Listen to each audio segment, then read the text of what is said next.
Family and fellow soldiers, I'm the Professor, and this is the Moment of Truth. Tuesday's briefing was about lies, and today's briefing dovetails on that.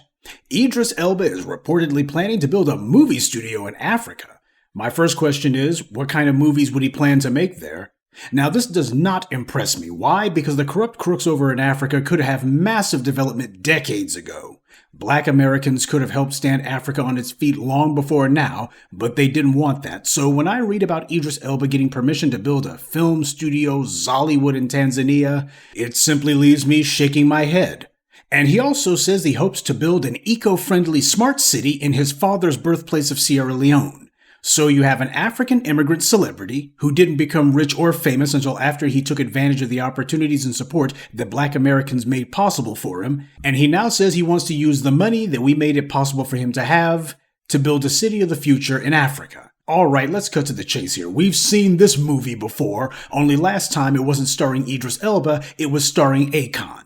Now, we can all shrug that off and say, well, that guy was a two-bit con man, but keep in mind, he had tried to build a rep for himself by falsely claiming he was going to build Wakanda over there with his Akon City and his crypto scam that he was trying to get going. Well, it's been several years now, and Akon City is still just one pathetic rock in the middle of a bunch of overgrown weeds. Too many folks over there are always talking about what they're going to do, but they never actually get around to the doing part. The reason these African governments like to hear about these kind of schemes is because, first of all, they get lots of white media attention, and those corrupt regimes over there hope that that will attract non-black investment dollars. That's the goal. They hope that these African celebrities can attract white billionaire investors to put some money into those countries. That's it. That's the only thing they're actually interested in. If Africa really wanted to be developed by black people, they didn't have to wait until Akon or Idris Elba. They could have had it decades ago, when black Americans made every possible entreaty imaginable to them, and they made it clear they weren't going to allocate any land or resources to do anything, at least not with us. They've got tons of land just sitting there, not being developed. And correct me if I'm wrong, but isn't this the same Idris Elba who said that he didn't want to be thought of as a black actor? Don't be calling him a black actor. Isn't this the same guy who was talking like that? And yet when it comes time for him to build his would-be movie studio in Eco City, he doesn't do it over there in Europe. He doesn't do it in America. Instead, all of a sudden, he's discovered Africa. Oh, he's discovered it now. Quote, America or England cannot house my ambition. Africa can house my ambition. I can create another Disney here, and I can't do that in America. So he's gone from don't call me a black actor to being all of a sudden overnight an African patriot. Nice to see. And speaking of Sierra Leone, Idris Elba was given citizenship there a few years ago. I highly doubt that he had to jump through any sort of hoops or take any sort of test. I bet they just looked and said, hey, we saw The Wire and we also saw you in those Marvel movies, so here's your driver's license and passport. And Idris Elba is quoted as saying that citizenship was the biggest honor that he could get from what he called my country. My country, the guy was born in Britain, lived in Britain his entire life. He only visited Sierra Leone once or twice, but he's already coming out the gap and saying, my country, as if he had been there all along. Black Americans have been demanding a right of return to Africa for decades, and we've been categorically told no since forever. And this from the people who are in the best position to help stand Africa on its feet. Meanwhile, you got some black celebrity shows up and they're going ahead and do this for him for the cameras. And that's all it is, just for the cameras.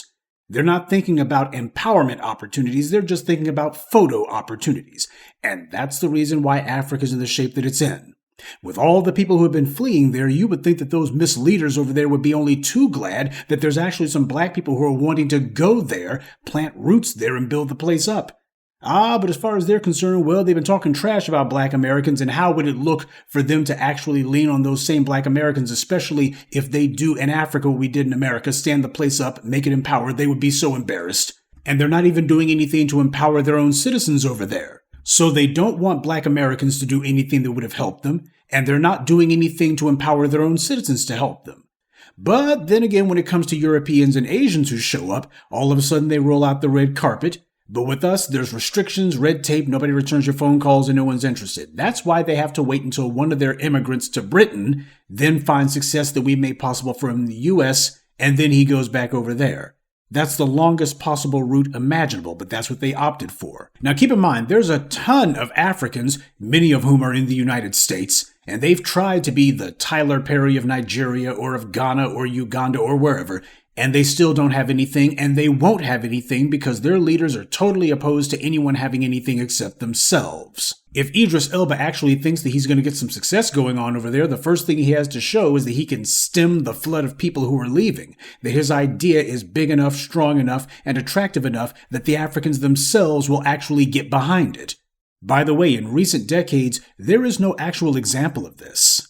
Brother Tariq constantly points out how these tethers flee all the time, and this is not some trend as the white media tries to say. This is the norm. Take Nigeria for a case study. Though this goes for every country on the African continent, young people have been leaving Nigeria for generations now. I told you about Hush Puppy, the Nigerian email scammer who had the brilliant idea of becoming a social media influencer at the same time he was pulling his massive crimes and showing off all the things that he bought with the money that he stole. Stealing millions from rich companies and then posting every day his ill-gotten gains. Gee, what could possibly go wrong?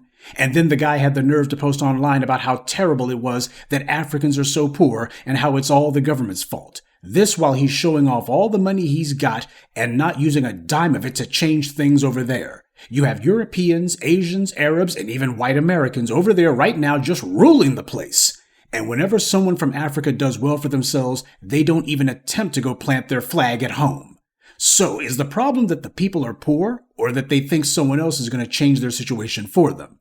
If you want a revolution, you're going to have to fight it and fund it yourself. And as we've seen, stagnation and even regression is not a passing phase. It can become the norm if you let it. But even without the brilliant economic mind of Hush Puppy, Nigeria still has a problem with young people leaving in droves. This is the culture. You only live in Nigeria until you can find someone to help you illegally enter Europe or Asia, or until you get a visa to Europe or the US, and then after that you never even think about Nigeria again.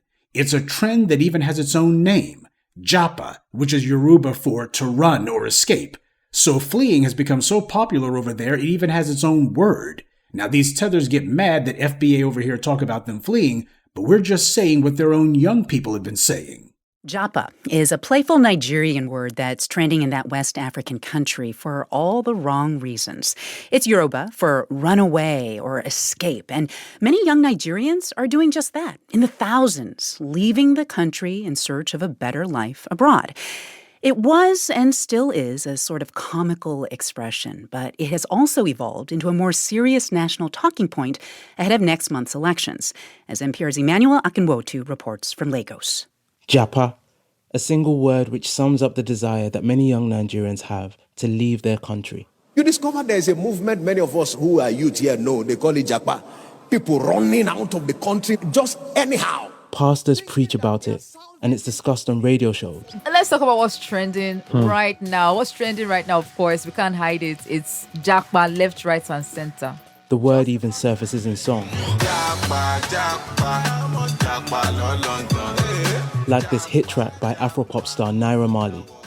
The word has evolved and has come to define the high number of people leaving Africa's largest economy. It's even an issue ahead of next month's presidential election. We cannot all Japa, let's fix Nigeria, is a campaign slogan for one of the leading candidates. Stop any young person on a street in Nigeria, like here in Lagos, and you'll find someone who either wants to Japa or knows someone who has.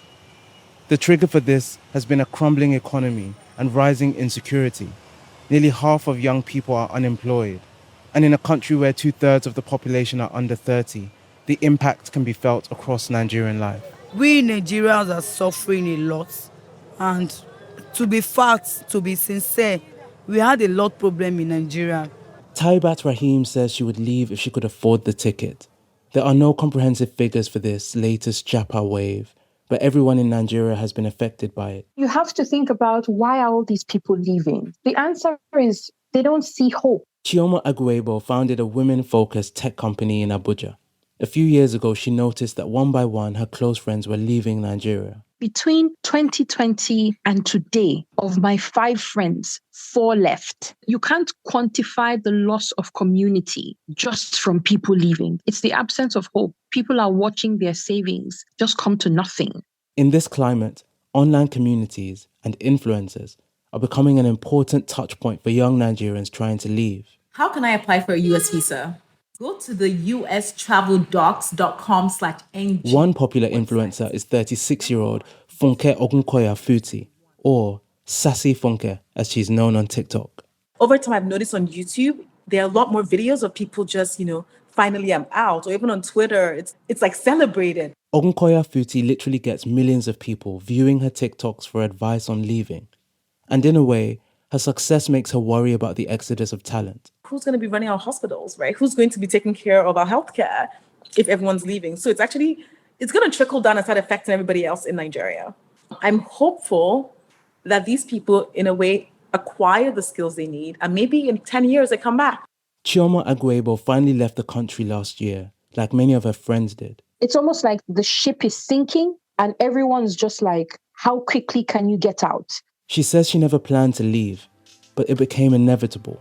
She wanted to stay and help build a future in her own country, but increasingly she felt it was hard to see one. Emmanuel Akinwotu, NPR News, Lagos. Now, before we go any further, does anybody know what the term is for a Black American who flees the U.S. to go somewhere else? Exactly. We don't flee, period. Not just because this is our country that we built, but also because Black not only doesn't crack, it don't run either. A survey taken by the African Polling Institute showed that 69% of Nigerians said they would relocate if given the chance. The operative phrase there is, if given the chance. At this point, they don't need a reason to run, they just need an opportunity. The African Polling Institute reported on what it calls Nigeria's Social Cohesion Index, saying that Nigeria's cohesion index is low. And what is social cohesion, you ask? The African Polling Institute defines it as the willingness of citizens of a country to cooperate and work together towards ensuring the survival and prosperity of the country. Working together to ensure their own survival. What could be more basic than that? Social cohesion means the willingness of citizens to work together for their survival. Now notice that they don't define it as the ability of citizens to work together, they say merely the willingness. Because it's far more important that people want to improve their situation than it is that they necessarily have the means to do it. History has shown that when people start putting their heads together, things tend to fall into place for them. Things tend to happen simply because you got people who are on code and make it a point to work together. You don't see that in Nigeria. The government is weak. Let's be honest about that. It's not as if there's some sort of first world juggernaut. The only reason that corrupt regime hasn't fallen is because nobody's trying to put pressure on it. Not real pressure. And even if they were, people can't agree on who would be running things afterwards, nor would they trust anyone who did. The only thing that has ever brought about a change to a corrupt or oppressive society is when the people confront the oppressors. But so long as the Nigerians continue to flee, the government has nothing to fear. And as long as they continue to fixate and obsess on attacking Black Americans, they'll never even bother to focus on changing things at home. Now, I wonder what the results would have been if those same Africans had been polled on the question of whether they would fight the government to get rid of the corruption. Those numbers would be in the single digits, the low single digits. And then what happens when people who aren't willing to fight oppression and corruption at home go to another country, like, say, the U.S.? Well, they won't fight oppression or corruption here either. Nigeria has had a brain drain, and when this process of fleeing goes on to the point where it becomes youth culture, that means there's no future.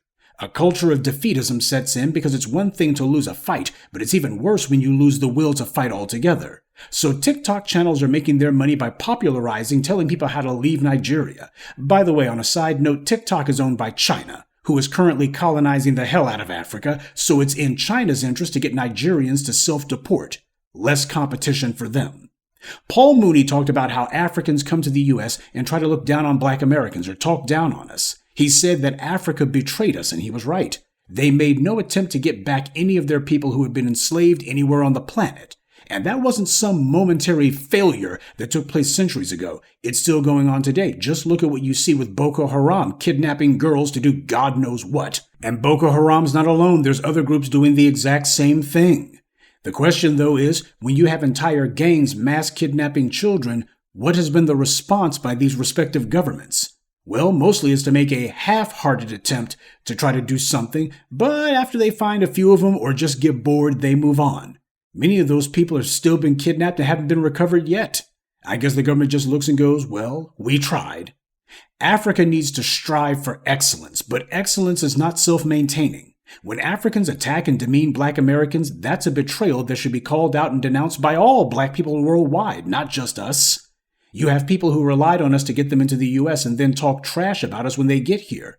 They don't do it in Africa. They wait until we get them into the U.S. first, then they decide that they're going to talk trash. The only Africans who are in Africa talking grimy about us are those corrupt heads of state. They already have money, much of it that they embezzled from organizations like the IMF, but most of it they actually took from their own people. And they have ready access to the U.S. because these corrupt leaders have embassies in these foreign countries. Now, they failed to establish any sort of interstate system in their home countries. They can't establish electricity service or build a supermarket there, but they can build embassies abroad. Now, what's wrong with this picture? All Black people worldwide should recognize attacking Black Americans for the treason that it is. Now, while I can understand how helpless and humiliated Africans must feel to be in their predicament, that's still no excuse. You just had an incident in Britain where a Black immigrant has been charged with murdering 3 children, and there's race riots going on there as a result. And you actually have people who are asking why Black Americans are remaining silent on this. Well, that's because everybody has decided that they're going to be all for themselves. So that being the case, we're deciding, hey, if it's not involving us, we're not getting involved either. I got a better question, though. Idris Elba is from Britain. Why the heck isn't he weighing in on this? Why isn't he taking sides on this? Instead, he's telling everybody, let me go ahead and build my little movie studio in Africa. I'm not going to comment on current events. Fine. What I want people to understand is that the fleeing we see going on and even these corrupt governments are merely a symptom of a far larger, far deeper problem. And that happens to be what amounts to a failure of citizenship. It is the duty of every citizen to show their loyalty not to a government, but to their fellow citizens, their friends, neighbors, families.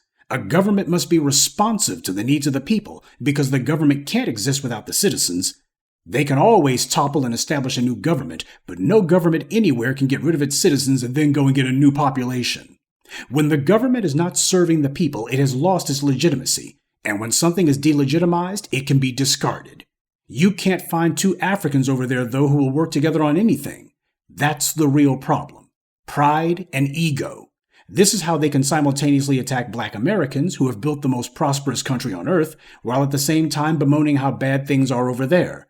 Those 2 impulses contradict each other. 2 days ago, I did an entire morning briefing about lies. I spoke specifically about Black Americans, and by the way, this is the reason we do better than everyone else. When we see a problem, we call it out. We don't try to deflect onto Africans when we got an internal problem. We focus on improving ourselves. But Tuesday's briefing easily applies to the rest of the global Black diaspora as well. In fact, it applies more so because we are a minority under oppression. Everywhere else in the Black world, you have Black people who are the majority in their own lands. But they're doing far worse. So truth be told, if Idris Elba can get something going over there in Africa, more power to him. I do not begrudge him any sort of success that he might have. But what I would add is, even if he does have a rocket ship to the stars that takes off, it says a lot about Africa that they have squandered decades that they couldn't afford to lose, locking out all the people who were trying to help them, and it may be only now, when they're basically on their knees, besieged on all sides, that they decide that as a fluke, we'll go ahead and let this DJ turned actor go ahead and do a little bit of something here. They keep waiting, and the truth of the matter is time is not on Africa's side. Not if they want to survive, it isn't. And you got people over there saying, well, what if Idris Elba becomes the Tyler Perry of Africa? Have you seen the kind of movies and TV shows that Tyler Perry makes? It's a disgrace and a slap in the face to Black Americans. But that being the case, when you consider how corrupt those regimes are over there, if he does turn out to be like Tyler Perry, it would serve them right. And on a side note, I don't know what Idris Elba's first Zollywood movie is going to be, but given the way things have been going over there, perhaps I can suggest a title. Fled. Good day, and be one. I'd like to take a moment to mention some of our contributors. Deep Eye 904, Black Rye, Darius Hoy, Terry Jones, and Richard Foster. Salute to them and thank you to everyone for listening, liking, and sharing this message. Black empowerment only exists because of you.